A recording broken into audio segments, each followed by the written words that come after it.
I was in Brooklyn 4 years ago, I might have stabbed him, but that wasn't me anymore. I have a love and hate relationship with Brooklyn. I love Brooklyn. It made me who I am. But would I put my children here? No. Brooklyn made me, molded me, and fashioned me. But I've reached a point that I was at the brim, that it could have swallowed me. So would I advise others to do the same? Yes, but I say 9 out of 10 times, that person's gonna get lost in Brooklyn. People that are, the majority of my friends have gone to prison. You know, 2 of them have been killed. You know, I survived. I want to say I survived the Brooklyn Zoo.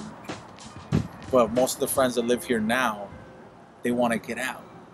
Because New York City is amazing if you're wealthy, right? The rulers of the universe live on Park Avenue. But the rest of us live here, right? And we're scratching out meager rations to survive.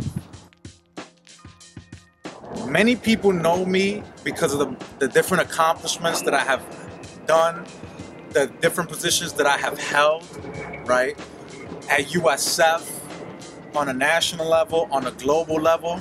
And something hit me one time when I did the 24-hour speech. And I was curious to see what people say. So a lot of people supported it. Oh, that's good. That's my student body president. It's great that he takes a stand. And there was one comment that I read, and it was so comical to me.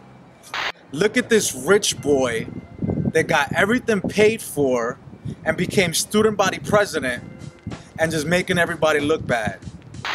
I didn't know whether or not to be happy, confused, or angry. I was happy because that means that somebody took time out of their day to read about what it is that I'm doing. But I was confused because they obviously don't know who I am or what I've been through. And then I was sad because they didn't see the struggle. They saw the glory, but they didn't see the story. I'm born and raised in Brooklyn, New York, from Guatemalan immigrants. First generation born here. They didn't learn English till I was 7. Went to the first day of school with a crayon and pieces of paper because my mother didn't have an education. Raised in a predominantly black area, and the first person that was racist against me was an African American. You don't know my struggle. I've seen things completely different. I've had 2 friends killed, murdered. I've been shot at twice. I've been arrested 5 times. You didn't see me when I was wearing the same pair of Timberlands all year round, the same pair of Lees, and the same wife beater and white and black tee, the triple fat goose bubble jacket, the Payless sneakers that had the New York Rangers on the tongue. You didn't see that. You just see the glory. I worked hard for this. I worked hard to get this gangster conditioning off of me. I was taught that way. I was taught to bang. I was taught to fight.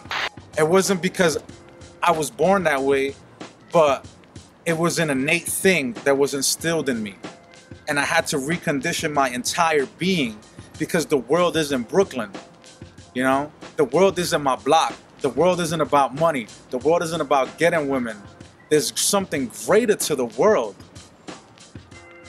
And the most difficult thing I had to do was to tell myself that everything that I was brought up to be was absolutely wrong. And that's why what was so astonishing to me was when I fought my way out of this area, put away the Timbs, stopped carrying the knives, put on a suit, started reading, articulating my speech. And then I go to a university, and then all of a sudden I see people acting like gangsters. My ultimate legacy is to slap people in the mouth with righteousness. That's what I want my legacy to be, right? I want to be a part of people's reconditionings of their mind. I don't want to be a facade. I want to be the same person that I am when I'm in my bedroom, as I am when I'm in the university, as I am as I'm walking in the street. I want to be the same person. I don't know how, but if I could figure out the mechanisms, the precursors, which enable individuals to throw away their lives and to be able to articulate that to this generation, that will be a great legacy.